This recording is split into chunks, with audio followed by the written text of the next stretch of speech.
My study home YouTube চ্যানেলের পক্ষ থেকে সকল ছাত্রছাত্রী ভাই বোনদের জানাই হার্দিক অভিনন্দন ও শুভেচ্ছা। অনেক ছাত্রছাত্রী ভাই বোনেরা দীর্ঘ সময় ধরে কমেন্ট করে আসছে যে কোন প্রতিবেদনটি খুবই গুরুত্বপূর্ণ, এছাড়াও কোন রচনাটি অত্যন্ত গুরুত্বপূর্ণ, যে প্রতিবেদন ও রচনাটি অভ্যেস করলে কমন আসার সম্ভাবনা সবথেকে বেশি রয়েছে।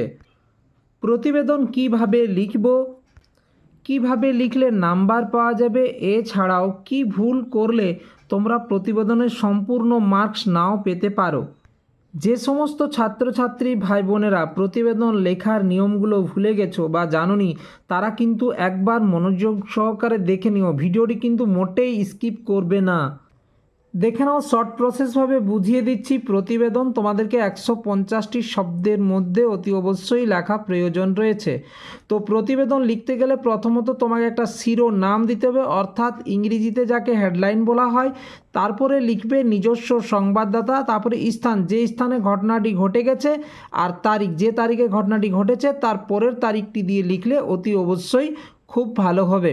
এছাড়াও তোমরা যে প্রতিবেদনটি লিখবে সেই প্রতিবেদনটি তোমরা সুন্দর করে নিজের চলিত ভাষায়, অর্থাৎ নিজের ভাষায় লেখার অভ্যেস করবে, তাহলে কিন্তু নাম্বার পাওয়ার সম্ভাবনা সবথেকে বেশি।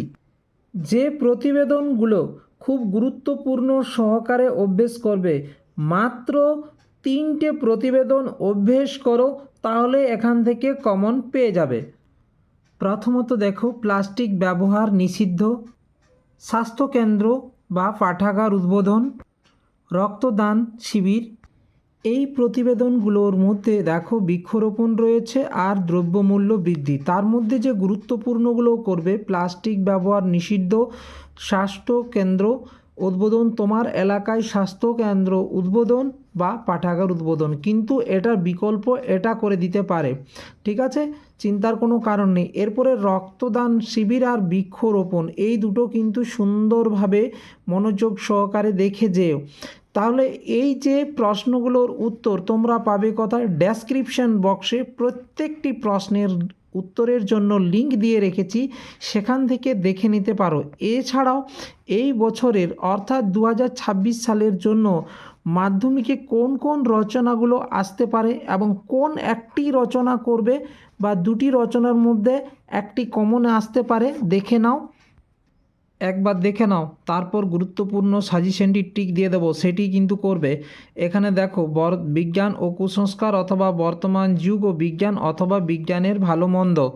তো এইখানে বিজ্ঞানের ভালো মন্দতে তোমরা ব্যবহার করতে পারবে বিজ্ঞানের অভিশাপ না আশীর্বাদ, বাংলার উৎসব, বাংলার ঋতু বৈচিত্র্য, পরিবেশ দূষণ ও তার প্রতিকার, কিন্তু এটাতে পরিবর্তন করে দিতে পারে, ঠিক আছে, পরিবেশ দূষণে ছাত্র সমাজের ভূমিকা, ঠিক আছে।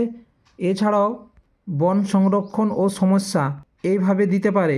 যারা এক্সট্রা করতে চাও তারা আত্মকথা থেকে করবে, পথের আত্মকথা, বটগাছের আত্মকথা, সাইকেলের আত্মকথা। 6 নম্বরের একটা গুরুত্বপূর্ণ প্রশ্ন, তোমার জীবনের চিরস্মরণীয় ঘটনা অথবা ভ্রমণের অভিজ্ঞতা। যদি তুমি ভ্রমণের অভিজ্ঞতা লেখো তাহলে কিন্তু তোমার জীবনের চিরস্মরণীয় ঘটনা হবে, কিংবা একটা ঝড়ের রাত্রিও করতে পারো।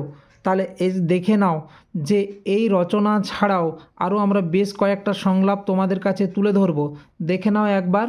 তো এখানে কোন কোন গুরুত্বপূর্ণ প্রশ্নগুলো করবে, প্রথমত হচ্ছে এখানে বাংলার উৎসব অতি অবশ্যই করবে, আর ঋতু বৈচিত্র্য করবে, আর পরিবেশ দূষণ ও তার প্রতিকারটা অতি অবশ্যই করবে। আর যদি এগুলো তোমাদের করতে অসুবিধা হয় তাহলে তোমরা একটাই করবে, সেটি হচ্ছে এখানে রচনাটা বিজ্ঞান ও কুসংস্কার এবছরের ক্ষেত্রে অত্যন্ত গুরুত্বপূর্ণ, বর্তমান যুগ ও বিজ্ঞান অথবা বিজ্ঞানের ভালো মন্দ, এই প্রশ্নগুলো পরিবর্তন করে দেবে, অথবা বিজ্ঞানের অভিশাপ না আশীর্বাদ, ঠিক আছে। আশা করি তোমাদেরকে বোঝাতে পেরেছি।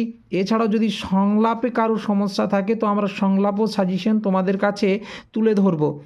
এগুলোই ছিল শেষ মুহূর্তের সেরা সাজেশন। তো স্নেহের ছাত্রছাত্রী ভাই বোনেরা, যারা চ্যানেলটি প্রথমবারের জন্য দেখছো, তোমরা অবশ্যই চ্যানেলটি সাবস্ক্রাইব ও লাইক করে পাশে থেকে ভিডিওটি সকলের মধ্যে শেয়ার করে দাও, যাতে সকল ছাত্রছাত্রী ভাই বোনেরা এই সাজেশনটি পেয়ে সকলে উপকৃত হয়, এমনকি পরীক্ষাও তাদের কিন্তু ভালো হয়।